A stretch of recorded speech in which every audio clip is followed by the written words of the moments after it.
Boa noite, meus irmãos. Queria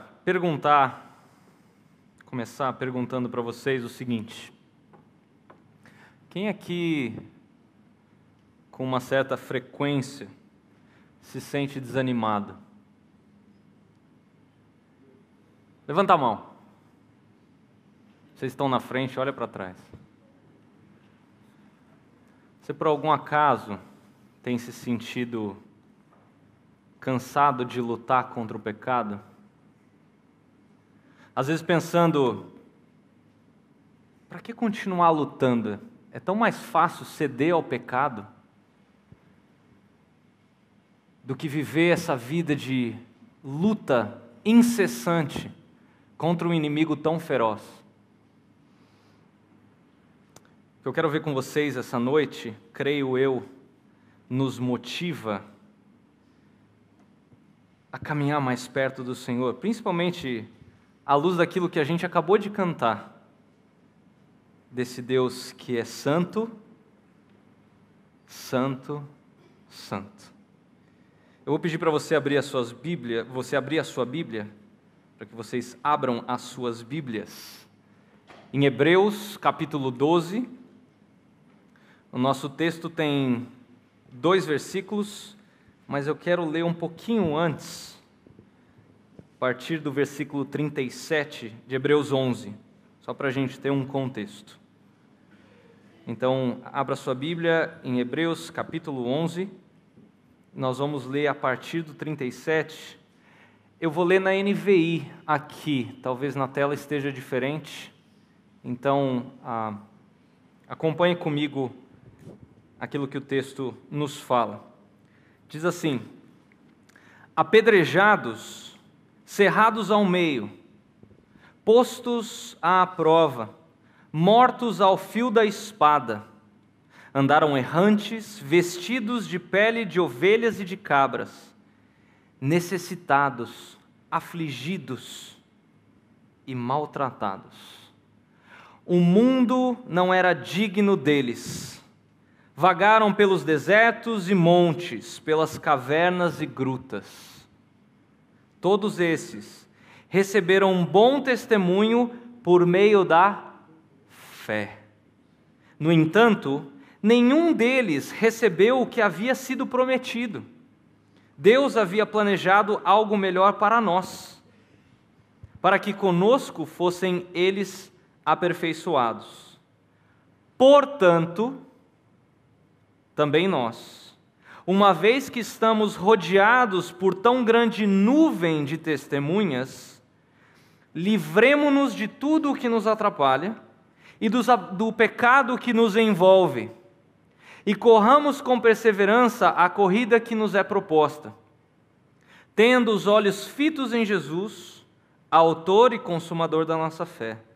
Ele, pela alegria que lhe fora proposta, suportou a cruz, desprezando a vergonha, e assentou-se à direita do trono de Deus. Pensem bem naquele que suportou tal oposição dos pecadores contra si mesmo, para que vocês não se cansem nem desanimem. Vamos orar mais uma vez? Senhor Deus, nós te pedimos que o Senhor fale neste momento em que achegamos a Ti para receber o alimento da Tua palavra. Toma a Tua verdade neste momento e plante-a em nós de maneira profunda. Que o Senhor nos molde à Tua semelhança. Fala, ó Senhor, e realiza em nós todos os Teus propósitos para a Tua glória. Fale, ó Senhor, e renove nossas mentes. Ajude-nos a compreender a altura dos Teus planos, verdades inalteradas desde o início dos tempos, que vão ecoar para a eternidade. Fale, ó Senhor, te pedimos assim, no nome santo de Jesus. Amém. Nunca desista, continue correndo.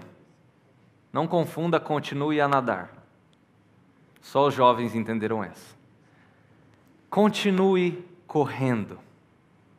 Parece que eu vou falar sobre corrida. Deixa eu chamar o Barba aqui. Mas esse é um tema importante da vida cristã. Agora, uma coisa extremamente importante é iniciar a vida cristã.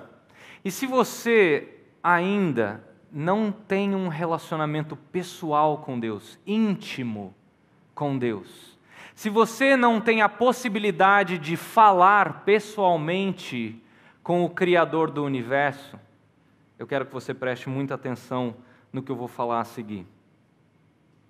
Agora, uma coisa é iniciar a vida cristã, outra coisa é perseverar na vida cristã, que também é extremamente importante.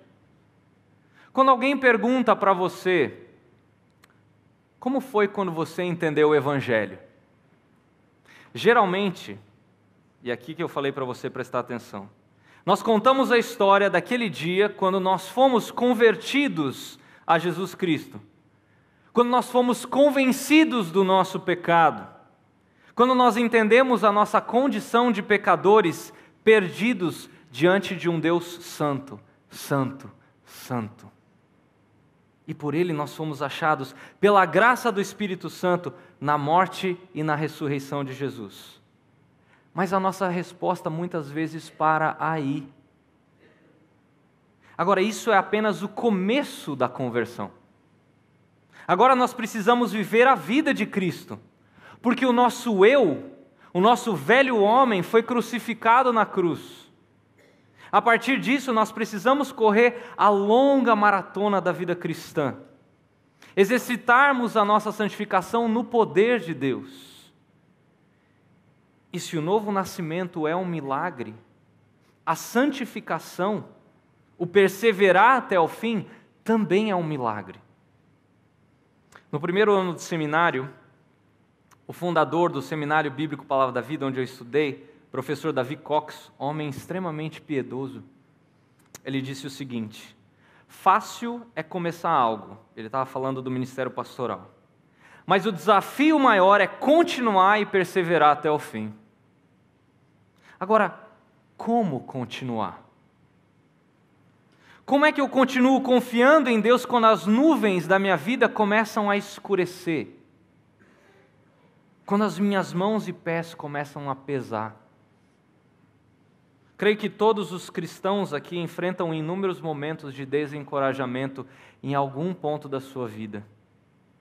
Decepções, nós nos sentimos fracos, cansados, às vezes traídos por pessoas. Nós nos sentimos, às vezes, desesperados, emocionalmente e espiritualmente falando. Satanás nos tenta, nos dizendo que é vã a nossa vida de serviço a Deus. Para que lutar contra as tentações quando tudo parece estar contra nós? Nós nos sentimos como Asaf, por exemplo, no Salmo 73, versículo 13, quando ele fala assim: foi à toa que mantive o coração puro? Foi em vão que agi de modo íntegro? Como perseverar na corrida da vida cristã quando o nosso anseio por santidade falha e nós começamos a ceder às pressões do mundo? A resposta ela é profunda e ao mesmo tempo ela é simples. Perseveramos como Cristo perseverou. E perseveramos em Cristo e por Cristo. Nós aprendemos dele porque ele perseverou até o fim na vida dele. E é isso que esse texto de Hebreus, capítulo 12, os versículos 1 e 2 nos ensinam. E a minha oração é que esse texto nos ajude e nos encoraje a correr essa corrida. Para isso a gente vai ver 3 aspectos que o texto nos apresenta sobre essa corrida. Eu vou colocar eles na tela para ficar um pouco mais fácil para você saber onde a gente está. Então o primeiro ponto é a missão, o que nós devemos fazer. O segundo é a maneira como nós devemos fazer. E a terceira são as motivações, o que nos faz, ou o que nos faz continuar. Então, o primeiro ponto aí, a missão. O autor de Hebreus, ele está escrevendo essa carta mais ou menos no ano 68 da era cristã, pouco antes dos romanos destruírem tanto o templo quanto a própria Jerusalém. O livro de Hebreus ele é uma compilação de uns 2 ou 3 sermões que foram escritos para encorajar esses judeus cristãos que estavam desencorajados, sofrendo. eles eram rejeitados, eles eram perseguidos, esses judeus convertidos ao Senhor. E o alvo deles, ou aqueles que atiravam as pedras, eram os judeus não convertidos. E eles diziam mais ou menos o seguinte: voltem para o judaísmo. Para que serve a sua religião? Seus cultos de adoração são chatos. Vocês têm apenas um homem falando atrás de um púlpito. E ele está falando só algumas palavras. Vocês não têm aquele drama dos sacrifícios sangrentos. Ou vocês não têm aquela roupa toda chique do sumo sacerdote. Onde que está o seu templo? Sua religião não vale de nada. Volte para o judaísmo. E eles perseguiam esses judeus convertidos ao Senhor. Por exemplo, se um judeu convertido e um judeu não convertido disputassem uma vaga de emprego, adivinha quem ganhava a vaga? O judeu não convertido. Naquela mesma época, pastores, pregadores da palavra foram jogados na prisão. Assim por diante, eram várias as perseguições. Então, diante de tudo isso, esses cristãos judeus eles estavam se sentindo completamente desencorajados. Alguns tentados a abandonar a fé e a voltar para o judaísmo. Parecido com o que nós temos hoje, onde muitos cristãos estão desencorajados, cristãos às vezes com raízes bem profundas, cristãos ditos como reformados, tentados a voltar, por exemplo, ao catolicismo romano, com toda a sua superstição envolvida. Por isso que o autor da carta aos Hebreus, ele quer encorajar esses cristãos dizendo: não creiam nesses judeus que negam ao Senhor Jesus. O seu culto não é chato. Na verdade, vocês têm muito mais do que aquilo que os judeus no Antigo Testamento tinham. Vocês têm um sumo sacerdote que é muito melhor. Vocês têm um sacerdócio que é muito melhor em Cristo, muito melhor do que eles tinham em Arão ou em Melquisedeque. O seu sumo sacerdote está acima dos céus, acima dos anjos. Ele é o Filho do próprio Deus. Ele é aquele a quem os sumos sacerdotes do Antigo Testamento apontavam e aguardavam. Ele é o Messias. Não se sintam desencorajados em meio à perseguição. Isso que eu acabei de falar é um resumo dos 9 primeiros capítulos de Hebreus. Aí nos últimos 4 capítulos, o autor basicamente vai dizer o seguinte: continuem a correr, sigam em frente, jamais desistam da vida cristã, corram a corrida cristã, perseverem. E note que essa palavra aí, se você olhar no texto, a palavra perseverar, ou algumas traduções como suportar, ela está tanto no versículo 1, quanto no versículo 2, quanto no versículo 3. Essa é a missão, continuar correndo a corrida da vida cristã. Note que os versículos 1 e 2, o autor ele pinta uma espécie de quadro para nós. E o pano de fundo são aqueles estádios, tipo o Coliseu, naquela época. E aí ele também pinta os cristãos como aqueles corredores gregos. Mas tem uma coisa interessante, esses homens, eles não corriam rápido. Eles não eram como o famoso Usain Bolt, que corria rápido, que sprintava, né? Que dava aquele tiro. Não. Eles corriam uma distância maior.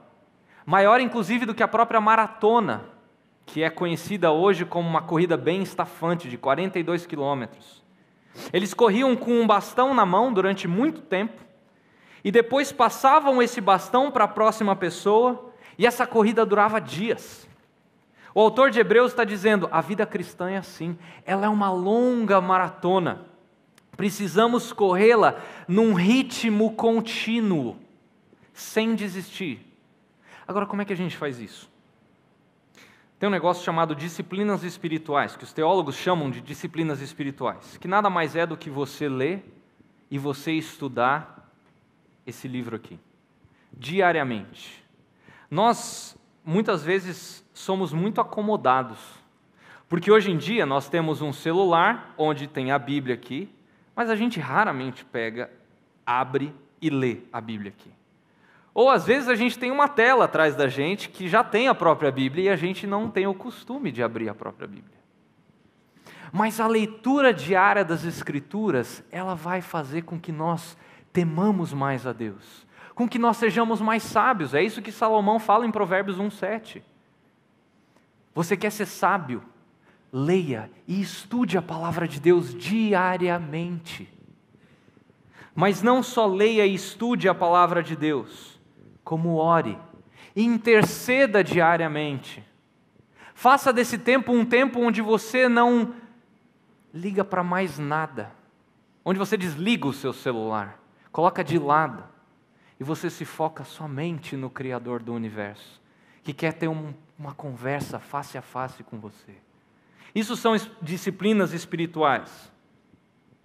Mas também nós temos outras coisas que podem nos ajudar a correr essa corrida, que é o que nós estamos fazendo aqui hoje, nos reunindo como corpo, como igreja no dia do Senhor.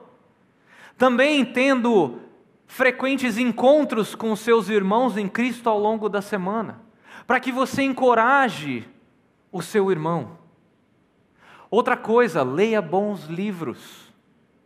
Nós temos uma livraria com bons títulos que são recomendados, que vão te ajudar em determinadas áreas da vida cristã. Viva uma maneira oposta a esse mundo diariamente. Desenvolva a sua salvação com tremor e temor, sabendo que é Deus que age em você. Quando você levantar de manhã, eu sei que muitas vezes a gente não tem essa vontade. Mas ore, escreva talvez uma oração para você ler isso e refletir sobre isso, do tipo, me ajude, Senhor, a perseverar na fé hoje, mesmo que eu seja perseguido por aquele professor, ou por aquele chefe do meu trabalho. Me ajude a depositar a confiança no Teu poder e não na capacidade das minhas mãos. Nós temos que ter a mesma postura de Jó. Em um determinado momento ele ora assim: ainda que Deus me mate, Ele é minha única esperança. Irmãos, isso aqui que eu estou lendo é para mim, primeiramente. Eu sei que isso não é fácil, mas nós temos que pedir: Senhor, me ajude a confiar em Ti como meu melhor amigo. Mesmo que o Senhor envie provações e pareça que o Senhor está contra mim, fale isso para Deus. Não tem problema você se derramar diante do Senhor, contanto que você reconheça quem Ele é. Agora, como é que a gente faz isso? Como é que a gente continua a correr a vida cristã até o fim? Número 2, a maneira. O texto nos mostra duas maneiras de fazermos isso. Uma em relação ao pecado e outra em relação ao olhar para Cristo. Olha o final do versículo 1, fala assim: livremo-nos de tudo o que nos atrapalha e do pecado que nos envolve, e corramos com perseverança a corrida que nos é proposta. Essa é a maneira de correr em relação ao pecado. Nós colocamos algo de lado, deixando o pecado de lado. Assim como os corredores fazem. Quando eles entram nos estádios, eu não sei se você gosta de assistir atletismo, mas geralmente eles entram no estádio, eles têm uma mochila, eles têm umas bolsas bem grandes, com os materiais que eles têm, roupa, agasalho, tênis, uma série de outras coisas, comida, uma série de coisas. Mas quando eles entram na pista para competir, eles tiram tudo. Eles tiram o agasalho, eles ficam só com a roupa necessária para correr. Eles deixam tudo para trás. Não usam nada que faz peso na corrida. Da mesma forma, nós temos que correr como cristãos, deixando todo o peso do pecado de lado. Agora, no que diz respeito a esse pecado aí do versículo 1, existem 3 posições básicas. Note, livremo-nos de tudo o que nos atrapalha e do pecado. O que é esse pecado? Alguns teólogos dizem que é o pecado imperdoável, que é a incredulidade, que é não crer em Cristo. Isso é imperdoável. Outra linha vai dizer que esse pecado é aquele pecado que aflige mais o cristão. Alguns teólogos chamam isso de pecado de estimação. É aquele pecado que você luta a sua vida toda para largar ele, seja avareza, gula, fofoca, mentira, imoralidade, enfim. Mas existe uma terceira linha de interpretação que entende que pecado aqui se refere ao pecado de modo geral, né? Tudo que é contrário ao caráter de Deus e que deve ser confessado e também abandonado, deixado de lado. Que nós não devemos deixar espaço nenhum para o pecado nas nossas vidas. Como John Bunyan falava, nós devemos fechar a porta para o pecado. Ou como Paulo fala lá em Romanos 6,14, o pecado não é mais o meu mestre.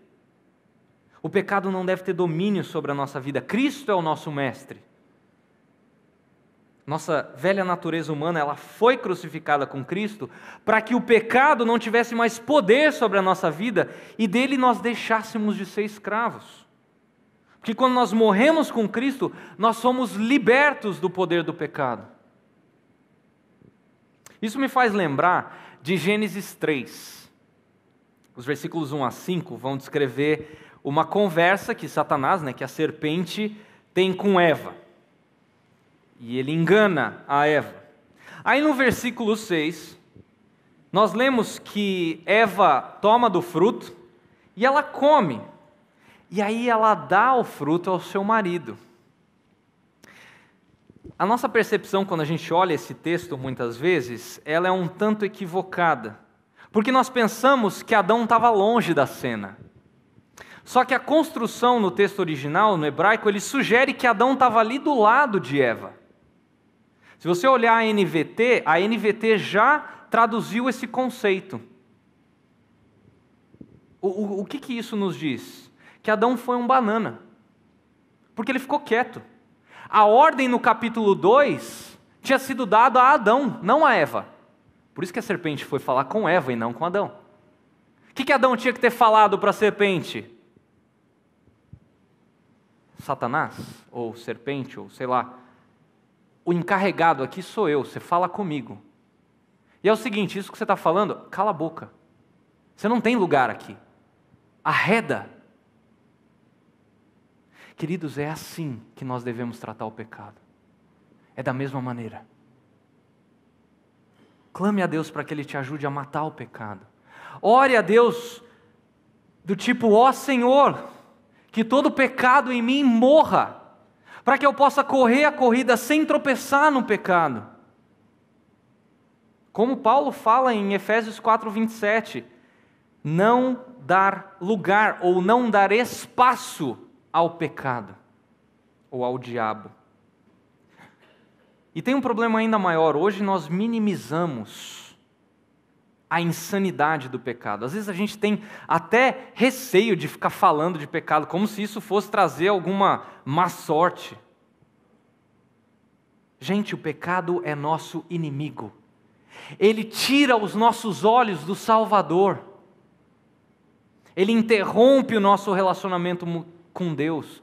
Ele nos faz mundanos. Ele nos faz egoístas, orgulhosos e, pasmem, incrédulos.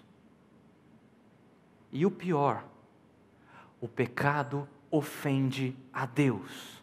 Como foi falado hoje de manhã pelo pastor Eric, o pecado ofende o caráter santo de Deus. E às vezes, coisas que são boas, elas podem se tornar pecado, como relacionamentos, como trabalho, como hobbies que nós temos, como música, como uma infinidade de coisas. Se essas coisas desviam o nosso olhar de Deus, tomam o nosso tempo consumindo nossas vidas, e aí nós não temos tempo para ir ao Senhor, então essas coisas nos fazem tropeçar na corrida da vida cristã. Essas coisas se tornam ídolos. Sim, ídolos. O povo de Israel fez para si imagens no Antigo Testamento? Sim. Mas só isso não é idolatria. Idolatria é qualquer coisa que toma o lugar de Deus na nossa vida. É por isso que a ênfase do Antigo Testamento é do pecado de idolatria. Não pense que idolatria é somente aquelas religiões que têm uma estátua visível. Não. O próprio pastor Eric falou isso hoje de manhã. Qualquer coisa que toma o lugar de Deus na nossa vida é um ídolo, nos faz idólatras. E isso é muito sério. Veja o que aconteceu com o povo de Israel no Antigo Testamento.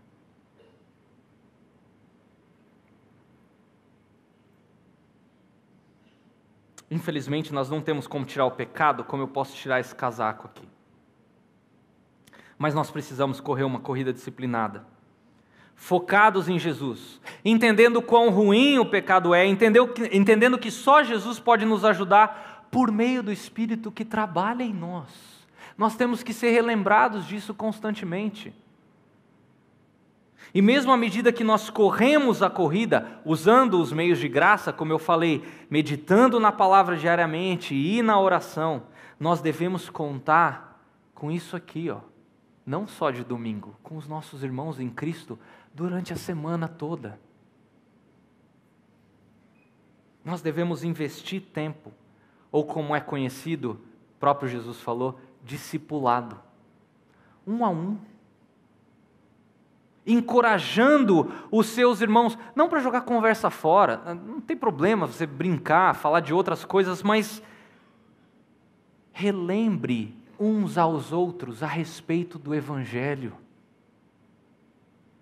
daquilo que nós aprendemos com as Escrituras, daquilo que você leu de manhã na sua devocional. Compartilhe isso com o irmão em Cristo. Ore por pessoas da nossa comunidade. Compartilhe aquilo que você aprendeu num sermão, talvez com uma pessoa que não está aqui hoje. Ou a respeito de uma letra que nós cantamos, que tocou o seu coração a respeito das Escrituras. Orando, chorando junto. É para isso que igreja existe. Não é apenas para nós nos encontrarmos aqui no dia do Senhor. Nós temos facilidades, nós temos o WhatsApp. Quando você lembrar de uma pessoa, ore por ela. Escreva para ela: irmão, lembrei de você hoje. Tem alguma coisa em específico que eu possa orar por você? Você não sabe a diferença que uma coisa dessa pode fazer. Se encontre com pessoas. Tome tempo para investir em uma outra pessoa. Ah, mas eu não tenho formação teológica. Jesus nunca falou que para discipular você tem que ter feito seminário. Você precisa entender o Evangelho. Se você já entendeu o Evangelho, você está apto para discipular. Compartilhe das coisas de Deus. Compartilhe do Evangelho. Relembre uns aos outros a esse respeito. Agora, mesmo fazendo tudo isso, nós também temos que olhar, correr olhando para Cristo, como o texto continua nos dizendo. Olha só, tendo os olhos fitos em Jesus, o autor e consumador da nossa fé. Que é o ponto 2. Nós não vamos conseguir correr totalmente a corrida cristã se nós simplesmente deixarmos o pecado de lado. Nós temos que olhar para Cristo. Porque Ele é um modelo de corredor que correu a corrida até o fim. E Ele correu a corrida até o fim para nos salvar. Isso tem que ser encorajador para você e para mim. Olha a motivação que nós temos para correr a corrida. Um técnico de atletismo, ele falou para o seu atleta: não olha para trás para os seus adversários quando você estiver correndo. Porque se você fizer isso, você vai perder pelo menos metade da sua passada. Você pode inclusive tropeçar se você fizer isso. Ao contrário, olhe para mim, que a sua passada vai ser correta. Eu vou estar lá na linha de chegada, olha para mim. Agora, pense como isso é muito mais verdade a respeito do nosso Senhor. Nós temos que olhar para Ele. Ele é o nosso foco. Porque Jesus, Ele nos ajuda, Ele prometeu que Ele nos ajuda do início até o fim, porque Ele nos salvou do início e garante a salvação até o fim. Jesus não apenas nos justificou para salvar-nos, mas Ele também é a nossa santificação para fazer-nos santos. Eu vou repetir isso. Jesus não apenas nos justificou para salvar-nos, mas também é a nossa santificação para fazer-nos santos. Nós devemos correr olhando para Ele, autor e consumador da nossa fé.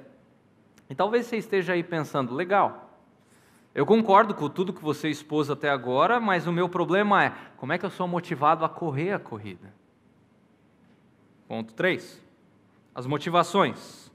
O nosso texto nos mostra duas grandes motivações.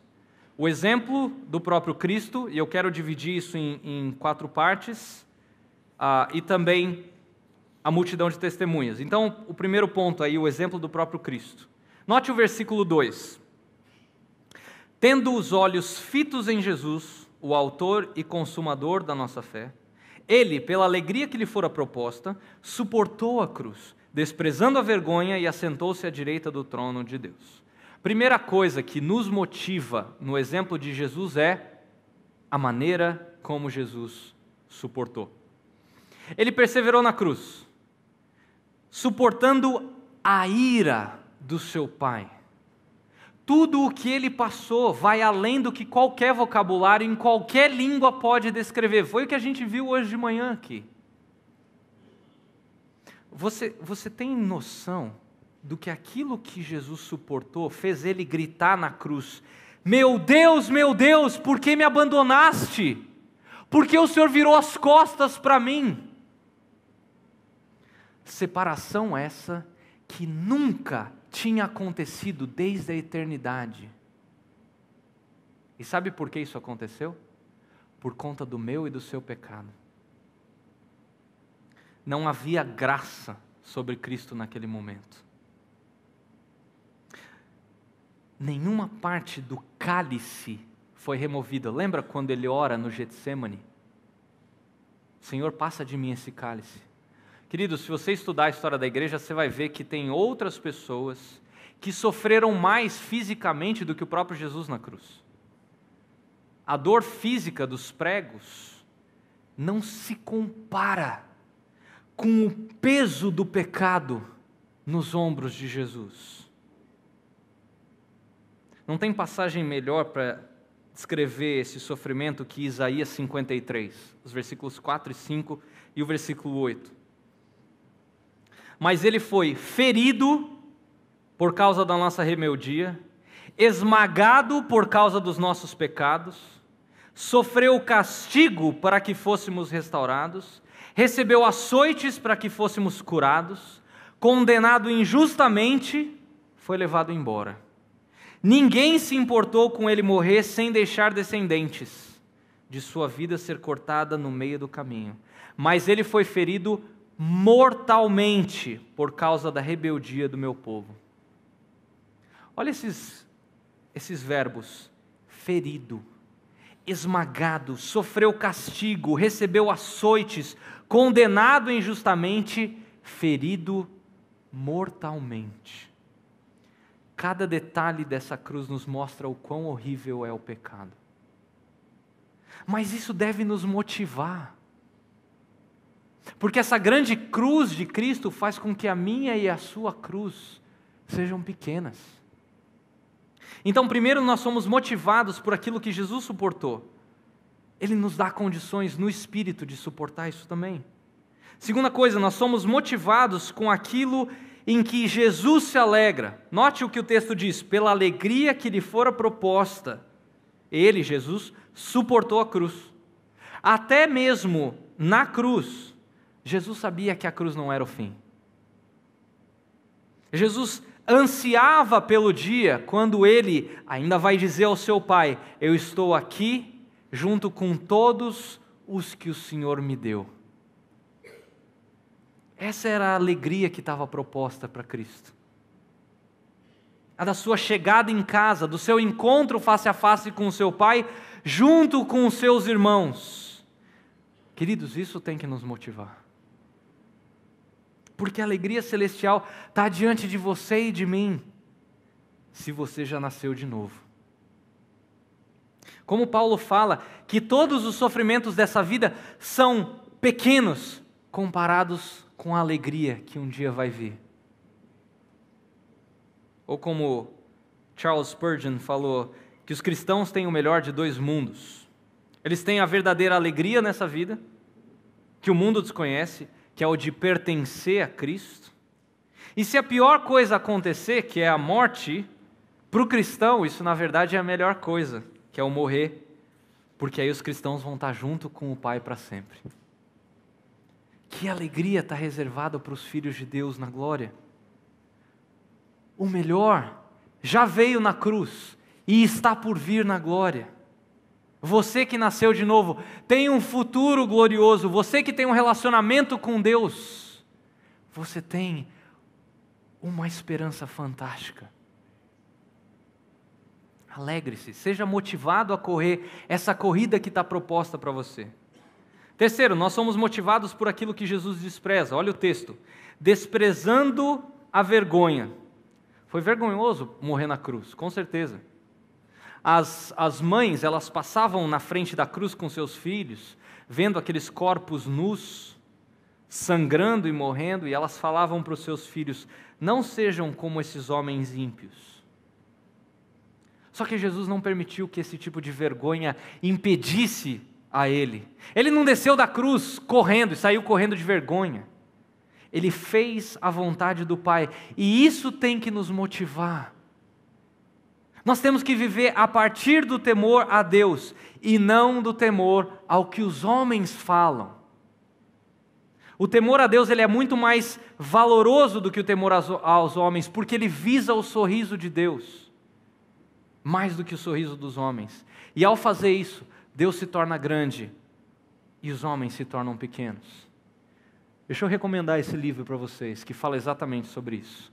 No programa Café e Fé dessa manhã a gente recomendou esse livro, Quando Pessoas São Grandes e Deus é Pequeno.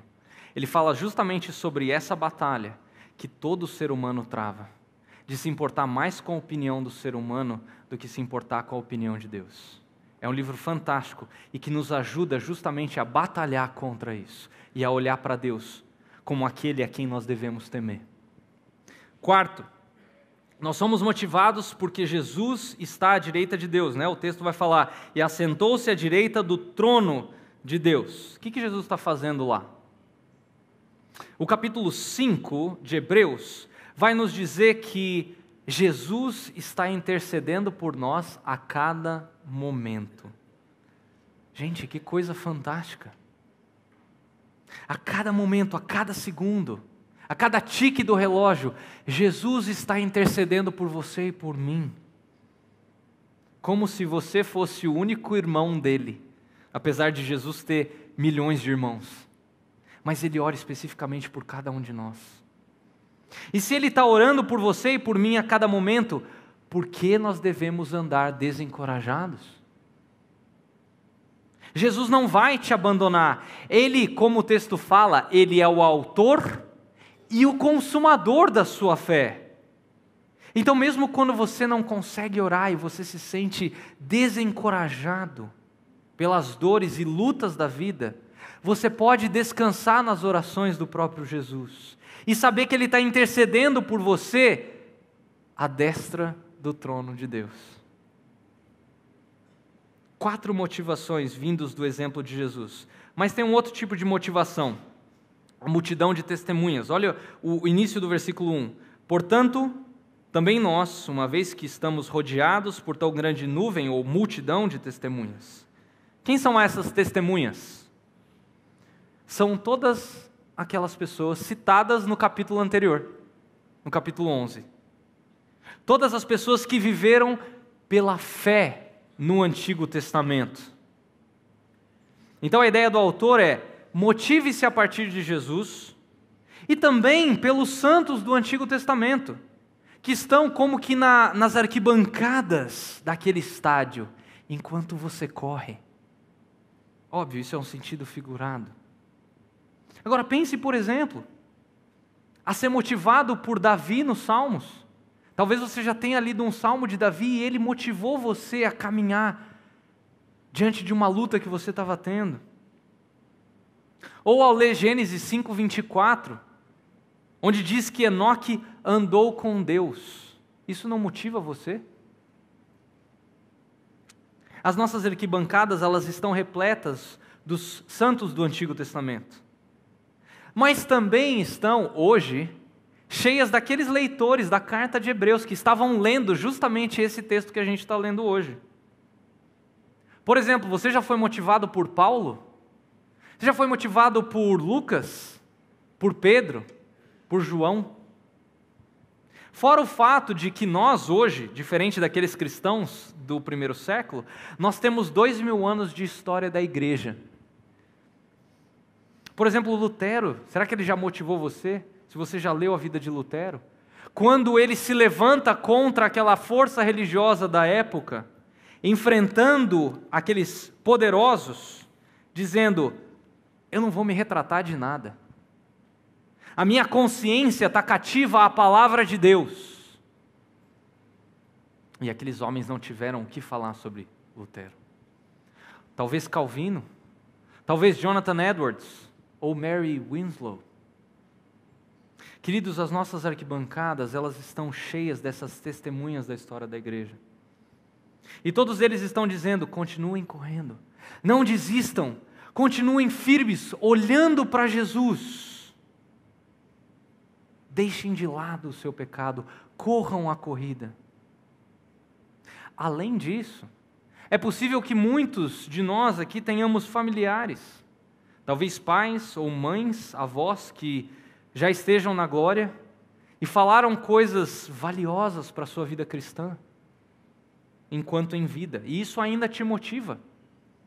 Também nós temos os nossos irmãos em Cristo, da nossa comunidade local aqui, que estão correndo junto conosco e ao mesmo tempo estão nas arquibancadas torcendo para que nós continuemos a correr. Você consegue imaginar o que seria da sua vida não tendo nenhum amigo cristão à sua volta? Já imaginou correr sozinho?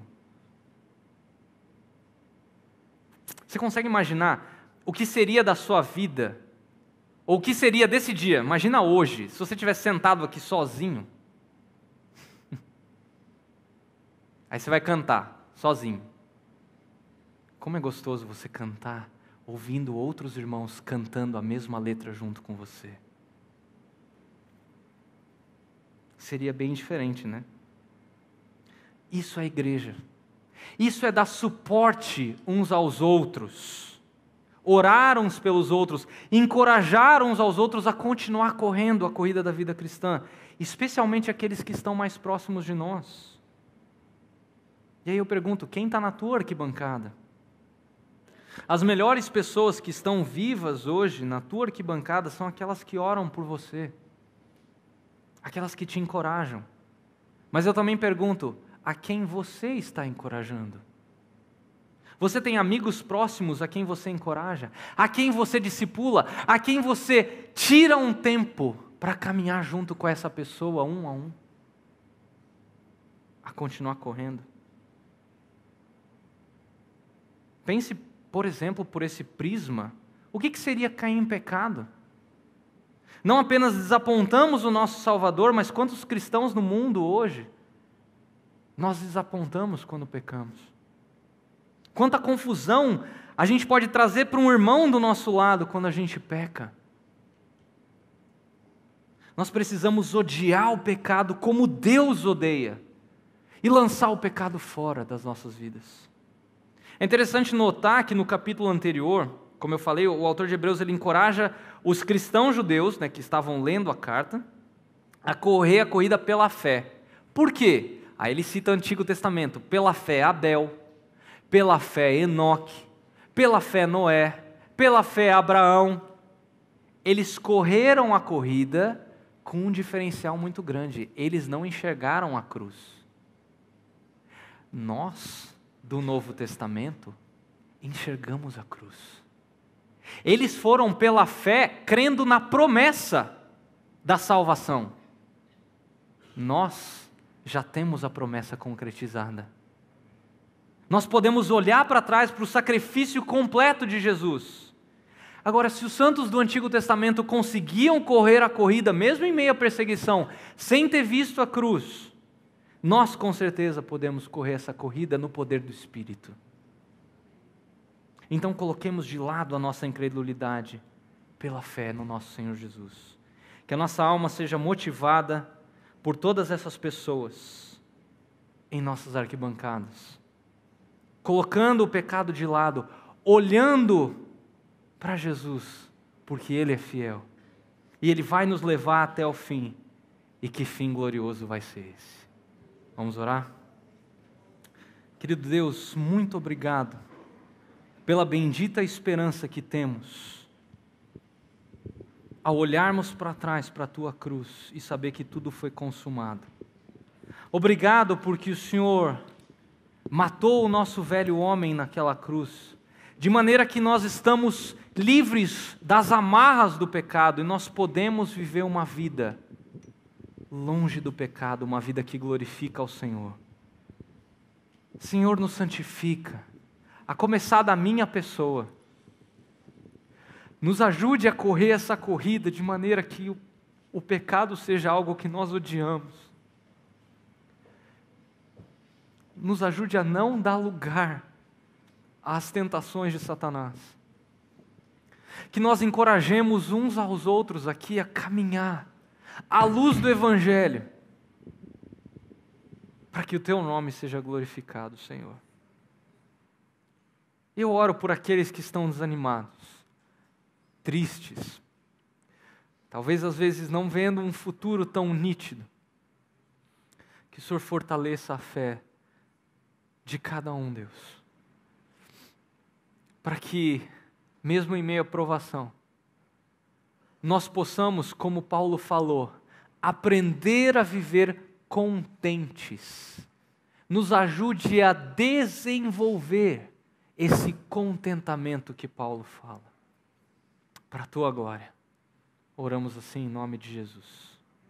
Amém.